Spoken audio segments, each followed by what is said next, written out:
इस्लामाबाद में बड़ी हलचल हो रही है। सहाफ़ी बड़ी तादाद में इकट्ठे हो रहे हैं। हामिद मीर और इमरान रियाज की सुलह हो चुकी है। अचानक बड़े बड़े सहाफ़ियों का इस्लामाबाद हाई कोर्ट में पहुंच जाना, आखिर ये क्या मामला है। और इसके साथ साथ आपको पता है कि इद्दत निकाह केस में सजा के खिलाफ अपील की समाअत चल रही है, उसमें बड़ा ब्रेक थ्रू हुआ है। अस्सलाम वालेकुम, मैं हूँ गुलाम रसूल भट्टी और आप देख रहे हैं SNN न्यूज़। नाज़रीन, हम इस वक्त इस्लामाबाद में बड़ी हलचल हो रही है। सहाफ़ी बड़ी तादाद में इकट्ठे हो रहे हैं। हामिद मीर और इमरान रियाज की सुलह हो चुकी है और बड़े बड़े सहाफ़ी जो हैं वो इस वक्त एक प्लेटफॉर्म के ऊपर इकट्ठे हो रहे हैं। क्यों इकट्ठे हो रहे हैं और फिर अचानक बड़े बड़े सहाफ़ियों का इस्लामाबाद हाई कोर्ट में पहुंच जाना, आखिर ये क्या मामला ही, बड़ी एक्सक्लूसिव स्टोरी आपके साथ डिस्कस करनी है।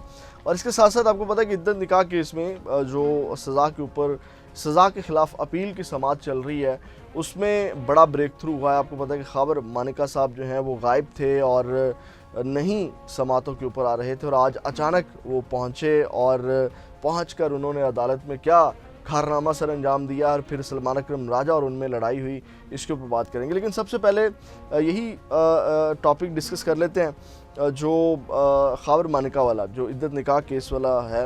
आज जब ख़ावर मानिका साहब अदालत पहुंचे, आपको पता है पहले वकील पेश नहीं हो रहा था, केस को लटकाया गया। आज फिर एक नया पैंतरा जो है या एक नया हरबा जो है वो इस हवाले से अपनाया गया और आज फिर ख़ावर मानिका साहब ने अपने आप को थोड़ा नंगा किया है। नाज़रीन, हम इस्लामाबाद की डिस्ट्रिक्ट एंड सेशन कोर्ट में जो समाअत चल रही है और वहाँ पे आपको पता है कि जज शाहरुख जो हैं वो समाअत कर रहे हैं, तो ख़ावर मानिका साहब ने उनके ऊपर आते जनाब जो है वो अदम एतमाद का इजहार कर दिया। ये आजकल एक बड़ा, आपको पता है कि अभी जस्टिस बाबर सत्तार साहब ने 5-5 लाख जुर्माना आयद किया है, तो इसकी तफसीलात आपके सामने रखते हैं। फिर जो लड़ाई हुई वो भी इसी में ही आ जाएगी। नाज़रीन, हम आज कमरा अदालत में उन्होंने कहा कि ख़ावर मानिका ने उन्होंने कहा कि मेरे ख़ानदान को तबाह कर दिया गया है, आपके घर के साथ ये हो तो पता चले, मुझे नहीं लगता कि मुझे इंसाफ मिलेगा, आप ये केस ट्रांसफ़र कर दें।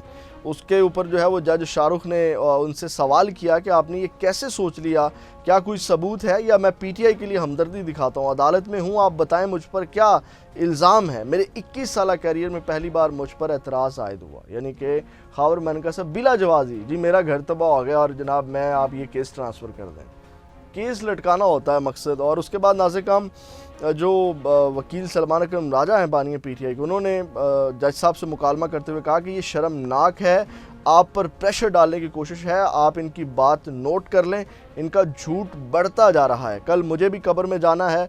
जज साहब ने फिर कहा, उन्होंने कहा कि मैंने भी कब्र में जाना है, कुर्सी मेरे लिए अहम नहीं है, ओहदे मेरे लिए अहम नहीं है।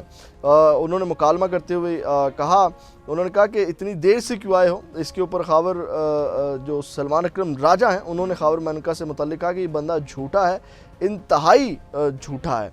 तो ख़ावर मानिका ने कहा कि मेरे घर में ये बात हो रही है कि कुछ नहीं हो सकता, मुझे नहीं लगता कि मुझे इंसाफ मिलेगा, आप ये केस ट्रांसफ़र कर दें, मेरे घर में जुल्फ़ी बुखारी मैसेज कर रहा है, मेरी फैमिली तकसीम हो गई है। तो जज शाहरुख अर्जुमंद ने कहा कि जब कोई पार्टी केस के बाद बाहर निकलती है तो कहती है कि जज ने पैसे ले लिए, अपील की एक स्टेज होती है, मैं किसी और को केस ट्रांसफ़र नहीं कर सकता। आप कितने जज तब्दील करेंगे, केस हारने के बाद सब यही कहते हैं। फिर उन्होंने कहा भी उसके ऊपर बात करते हैं। लेकिन अब जो लड़ाई हुई, जो तलख जुमलों का तबादला ख्याल हुआ ख़ावर मानिका सलमान अकरम राजा का, वो ये था कि दौरान समाअत जो है वो ख़ावर मानिका और जो सलमान अकरम राजा में काफ़ी गर्मा गर्मी हुई। उसमें यह है, ख़ावर मानिका ने ट्रायल के दौरान बानी PTI सलमान अकरम राजा को थपकी दी, यानी कि जैसे बंदा, वो आपको पता है कि जब हो तो इस तरह थपकी देते हैं मजाक में, या तंज़िया बाज़ुकात थपकी हम लगाते हैं, तो इस तरह की उन्होंने थपकी दी और कहा कि ये गंद उछालने लगे हैं। तो सलमान अकरम राजा ने कहा कि एक टिकट के लिए इस केस में जोश दिखाया, आप बानी PTI की गुड बुक में नहीं आए, बल्कि खुदा आपको फना करके रख देगा, जुल्फ़ी बुखारी मेरी बेटियों को फ़ोन कॉल्स कर रहा है। ये उन्होंने सलमान अकरम राजा को, ख़ावर मानिका ने ये बातें की। और फिर उसके बाद जो जज हैं उन्होंने इस हवाले से कहा, जो उन्होंने एतराज़ किया, उन्होंने कहा कि केस इस हद तक सुन चुका हूं कि केस किसी और अदालत में ट्रांसफ़र नहीं हो सकता। सेक्शन 528 के मुताबिक इस मामले में हाई कोर्ट कुछ कर सकती है। हमारे जुडिशल सिस्टम में पार्टी जीत कर कहती है कि इंसाफ देर से मिला, अगर पार्टी हार जाए तो कहती है जज ने रिश्वत देकर फैसला किया। खबर मनका ने जज से कहा कि अदालत का बानी पीटीआई की तरफ झुकाव हो गया है बिला वजह एम ही।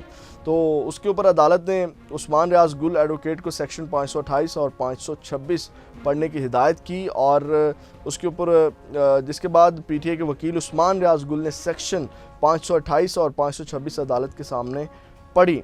तो पीटीआई के वकील सलमान रियाज गुल ने कहा कि 90% अपीलों पर समाअत हो चुकी है, कोई थ्रेड है शिकायत कुनिंदा को तो मुतलका फोरम से राबिता करे। खबर मनका ने कहा मेरी पूरी फैमिली में ये बात की जा रही है कि जज साहब बानी पीटीआई और बुशरा बीबी को बरी कर देंगे। एक जुमले पर केस ट्रांसफ़र करने का कहना तौहीन अदालत में आता है, ये वकील की जानिब से कहा गया। फिर सलमान अकरम राजा ने कहा कि इस जुमले पर किसी अदालत को केस ट्रांसफ़र करने का कहना तौहीन अदालत में आता है। और हाल ही में जस्टिस बाबर सत्तार ने अदम एतमाद की दरख्वास्त पर जुर्माना किया है। खबर मनका ने पूरे ख़ानदान को रुस्वा किया है। खबर मनका ने सलमान अकरम राजा से सवाल किया आपके करीबी दोस्त मुअज़्ज़म ने आपको कॉल नहीं की? तो बानी पीटीआई के जो वकील हैं सलमान अकरम राजा, उन्होंने जवाब दिया कॉल की है मगर मैंने उनको जवाब दिया है कि बात नहीं हो सकती। अब पता नहीं किस हवाले से उन्होंने कॉल करवाई, क्या सिफारिश करवाई, क्या अंदर का मामला है, ये डिस्कस नहीं किया गया अदालत के अंदर। सिर्फ यही चीज़ जो मैंने आपके सामने रखी इसी को डिस्कस किया गया। तो खबर मनका ने इल्ज़ाम आयद किया कि आपने उनको कहा कि लाहौर आकर बात करते हैं। इसके बाद एक बार फिर जो वकला हैं और खबर मनका उनके दरमियान सख्त जुमलों का तबादला ख्याल होता रहा, एक दूसरे को वो सवाल जवाब जो है वो करते रहे। और उसके बाद फिर सलमान अकरम राजा ने इस्तदा की कि खबर मनका केस के स्टेज पर हथकंडे इस्तेमाल कर रहे हैं, मेरी इस्तदा है कि इस दरख्वास्त पर इनको जुर्माना किया जाए। उसके बाद जो है वो अदालत ने ये केस यानी कि जो उन्होंने एतराज़ आयद किया खबर मनका ने, उस हवाले से फ़ैसला महफूज कर लिया है। ये नाज़े काम खबर मनका ने आज एक नया कट्टा जिसको हम कहते हैं खोल दिया इस हवाले से।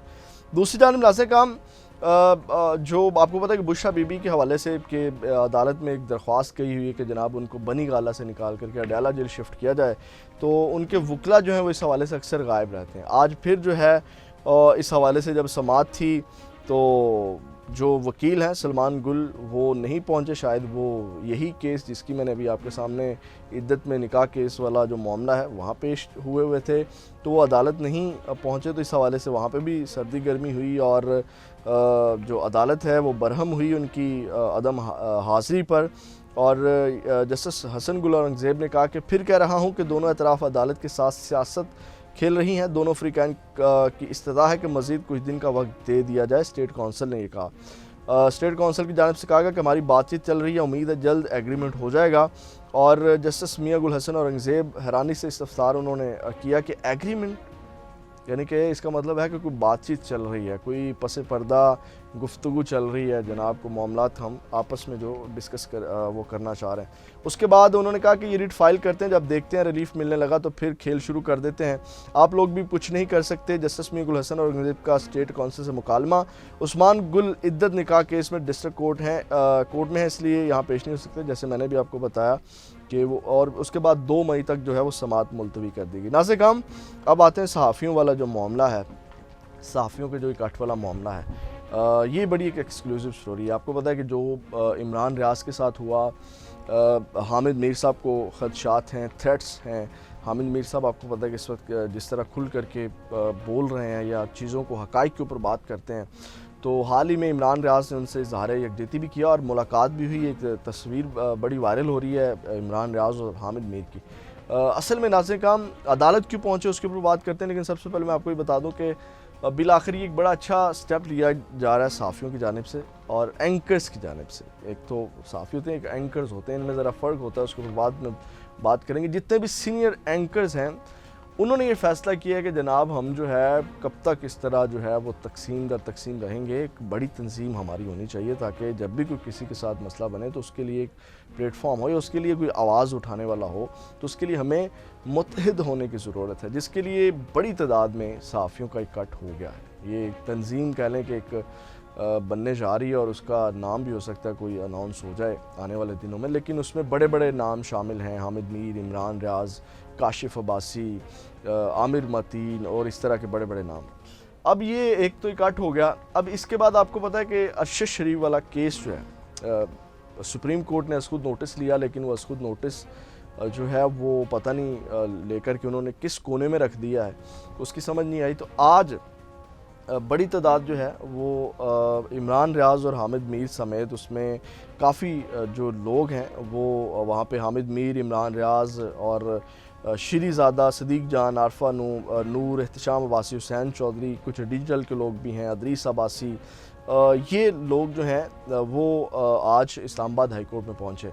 और वहाँ जब हामिद मीर साहब से पूछा गया तो हामिद मीर ने कहा कि हम यहाँ पे जस्टिस आमिर फ़रूक की अदालत में जो है वो अरशद शरीफ के जुडिशल कमीशन की दरख्वास्त लेकर के आए हैं, यानी कि उन्होंने अरशद शरीफ का जो केस दबा करके रखा गया था उसकी दरख्वास्त लेकर आज वो वहाँ पहुँचे। और ये एक बड़ी खुशाइन बात है और लोग इकट्ठे हुए। इमरान रियाज़ ने कहा कि मैं लास्ट बार भी अरशद शरीफ के साथ इस कोर्ट में आया था और आज फिर मैं इस कोर्ट में अरशद शरीफ के लिए आया हूँ।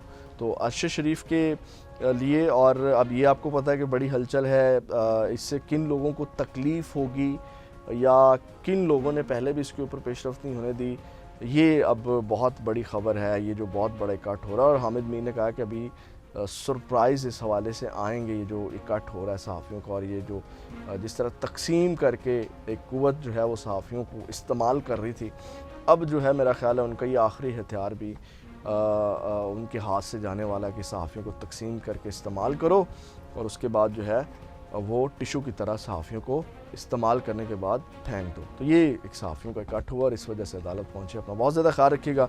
उम्मीद है आपके लिए वीडियो इन्फॉर्मेटिव रही होगी। पाकिस्तान जिंदाबाद।